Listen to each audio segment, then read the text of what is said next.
Hello दोस्तों, नमस्कार। New Nikhil computer में आज आपका स्वागत है। आज हम लोग अपने चैनल पेरिफेरल नॉलेज में आपको बताएंगे कि 9th 10th 11th 12th and 13 generation के लैपटॉप में सिमिलर टाइप से कीबोर्ड को चेंज किया जाता है। दोस्तों, हम लोग इसमें है ना लैपटॉप में इसमें हम लोग है ना बोर्ड खोल के कीबोर्ड को रिप्लेसमेंट, बहुत से लोगों का कीबोर्ड ख़राब हो जाता है और कीबोर्ड की कुछ कीज़ काम नहीं करती हैं या कोई भी कीज़ है ना ऑटोमेटिक चलने लगती है, जैसे बर्ड पे या कुछ लैपटॉप है ना ओपन ही नहीं हो पाते हैं कीबोर्ड शॉर्ट होने की वजह से। तो दोस्तों, आपका कोई भी लैपटॉप हो, अगर वो इस जनरेशन से मैच करता है तो आप लोग आसानी से है ना ये लैपटॉप का कीबोर्ड है ना चेंज कर सकते हैं इस वीडियो के माध्यम से। अगर आपके आसपास दुकान में कहीं पर कीबोर्ड प्रोवाइड हो जाता है, मिल जाता है, तो आप उसको मार्केट से खरीद कर इस प्रकार से चेंज कर सकते हैं। तो दोस्तों, हम लोग है ना इसका बैक कवर ओपन करके एक एक करके है ना पैच ओपन करके पूरा कंपोनेंट्स को हटाना पड़ता है, जिसमें पूरे ही लैपटॉप के कंपोनेंट्स खोल के अलग करने पड़ते हैं। फ़ैन, मदरबोर्ड, रैम, एसएसडी, जो भी इसमें इंस्टॉल होता है। तो ये हार्ड डिस्क बेस्ड लैपटॉप था, तो हम लोग इसका है ना कंपोनेंट्स ओपन करके इसको पूरा है ना हटा लेंगे। इसके आगे तक का वीडियो आप कंटिन्यू देखिएगा प्लीज़।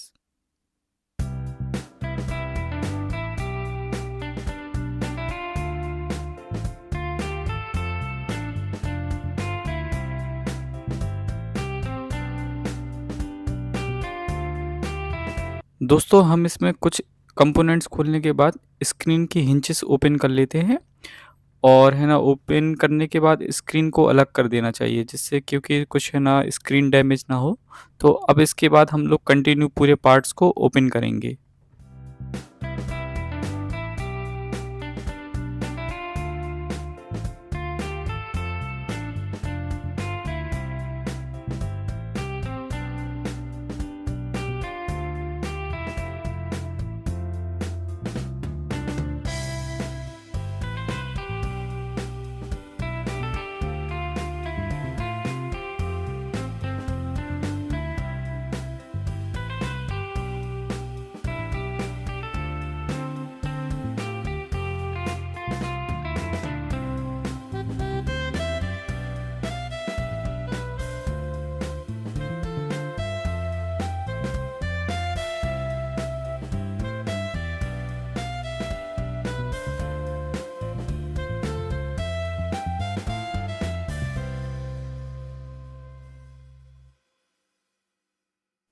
दोस्तों, जितने भी मदरबोर्ड पर पैच होते हैं सारे ओपन करने के बाद हम इस मदरबोर्ड को अब है ना अलग करेंगे और इसके बाद अब हम लोग स्पीकर्स को भी हटा लेंगे, क्योंकि हमें ये पैनल पूरा क्लीन चाहिए।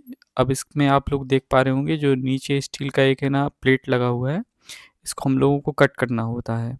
तो अभी जितने भी इसमें कनेक्टर्स आपको दिख रहे हैं ये एक एक करके इसको हटा लेते हैं। इसके बाद है ना सारे कनेक्टर्स ओपन करने के बाद हम लोग कटर की सहायता से इसके जितने भी क्लिप्स होते हैं एक एक करके उसको कट करेंगे दोस्तों। तो अभी आप लोग देख पा रहे होंगे ये पूरे है ना क्लीन हो चुका है। सारे कंपोनेंट्स हम लोगों ने खोल के अलग कर लिए हैं और हम अब ये जितने भी कनेक्टर्स इसमें है ना प्लास्टिक के उससे लगे हैं ये है ना सारे कट करेंगे कटर के माध्यम से। देखिए दोस्तों, एक एक करके ऐसे धीरे धीरे काटना पड़ेगा आपको। फिर उसके बाद ये स्टील का जो प्लेट हो रहा है इसको हटाना पड़ेगा और फिर कीबोर्ड को हम लोग इस पे निकाल के रिप्लेस कर देंगे।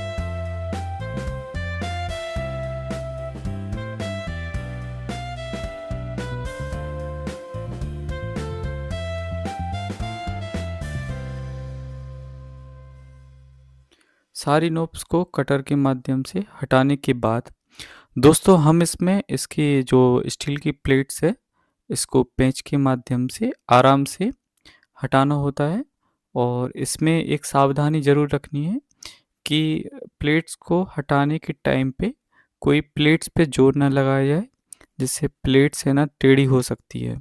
तो आपको ये सारी सावधानियाँ इसमें बहुत बरतनी है कि प्लेट्स है ना टेढ़ी ना हो पाए दोस्तों। तो दोस्तों सारे है ना कनेक्टर्स को हटाते हुए हम लोग किसी भी टूल के माध्यम से इस स्टील की प्लेट्स को निकालते हैं और इसमें बड़ी सावधानी रखनी होती है कि ये प्लेट टेढ़ी ना हो पाए, क्योंकि इस पे ज़ोर अगर थोड़ा-सा भी लगा देंगे तो ये मूव होकर टेढ़ी हो सकती है। तो दोस्तों इस आराम से सहायता से या पेंचकस की सहायता से इसको निकाल लेंगे और कीबोर्ड्स को आराम से खोल के निकाल लेंगे दोस्तों। देखिए इस तरीके से।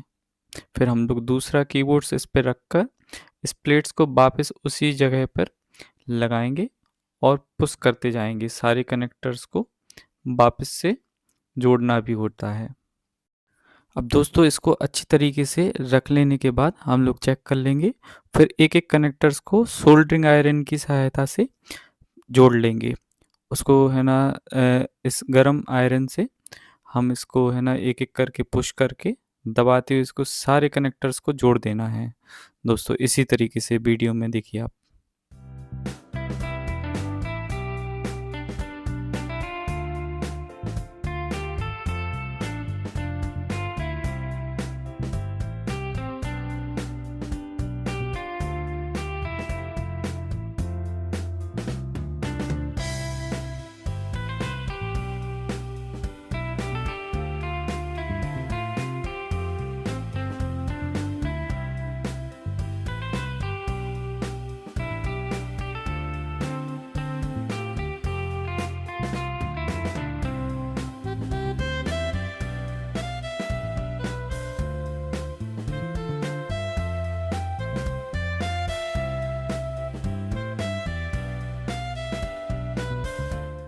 दोस्तों इस प्लेट को वापस जोड़ने के बाद हम लोग सारे बोर्ड्स के कंपोनेंट्स को इसमें वापस से इंस्टॉल करेंगे। जैसा हम लोगों ने रिमूव किया था उसी क्रम में हम लोग इसको वापस से लगाएँगे भी।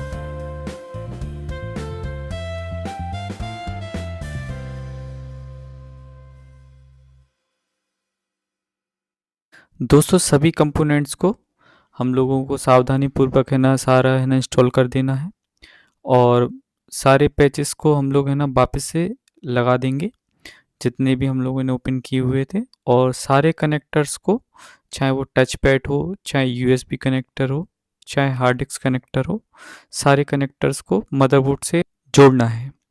तो सारे कनेक्टर्स को जोड़ने के बाद हम लोग दोस्तों इसका बैक पैनल को लगा देंगे और फिर उस बैक पैनल्स को लगाने के बाद हम लोग चेक करेंगे कि लैपटॉप का कीबोर्ड प्रॉपर वर्क कर रहा है या नहीं।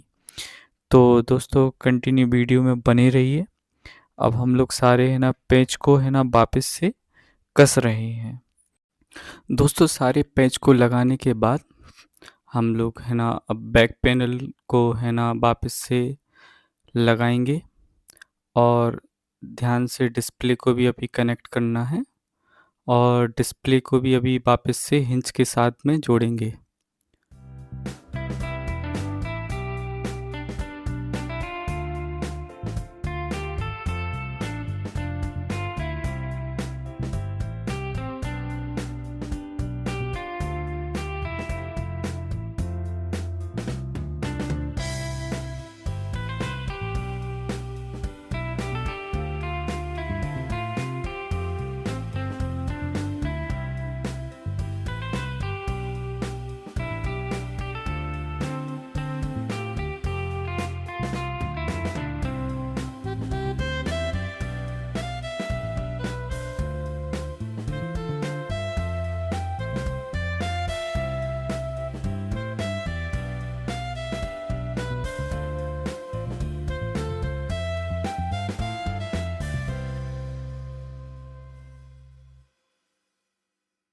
अब हिंचेस लगाने के बाद इसकी बीजे केबल को हम लोग है ना कनेक्ट कर लेंगे मदरबोर्ड से। तो डिस्प्ले का बीजे केबल कनेक्ट करने के बाद अब हम लोग इसका ये वाईफाई कनेक्टर्स भी वापस से वाईफाई चिप में इसको लगा देते हैं दोस्तों। और इस कनेक्टर को लगाने के बाद अब हम लोग लास्ट होता है बैटरी को, बैटरी सबसे लास्ट में ही इंस्टॉल करनी चाहिए दोस्तों। तो बैटरी को लगाने के बाद इसके पैच को इससे कस देते हैं।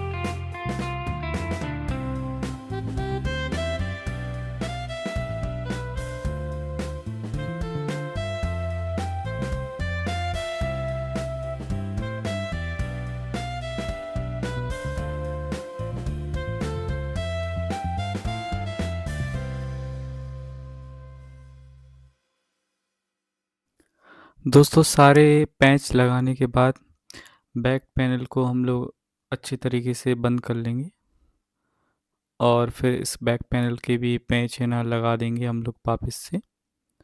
सारे पैच लगाने के बाद फिर हम लोग टेस्ट करेंगे कि हमारे लैपटॉप का कीबोर्ड है ना प्रॉपर वर्क कर रहा है या नहीं। आइए दोस्तों देखते हैं।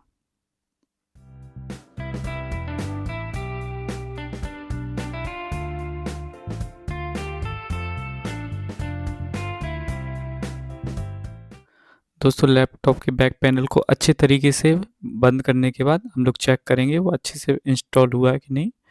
और फिर अब है ना हम लोग इसमें पावर एडेप्टर लगा के इसके पावर बटन को ऑन करेंगे और F2 बटन प्रेस करके इसका कीबोर्ड है ना हार्डवेयर डायग्नोस में जाकर चेक करेंगे कि कीबोर्ड हमारा प्रॉपर वर्क कर रहा है या नहीं। इसमें सारे कीज़ को हम लोग है ना चेक करेंगे। अब हम लोग कीबोर्ड्स के सारी कीज़ को चेक कर लेते हैं एक एक करके और हमारा ये कीबोर्ड दोस्तों अच्छी तरीके से वर्क कर रहा है। हम लोग सारी कीज़ है ना इसकी चेक कर चुके हैं। थैंक यू सो मच दोस्तों। ऐसी और वीडियो देखने के लिए दोस्तों हमारा चैनल को सब्सक्राइब करें। Thank you.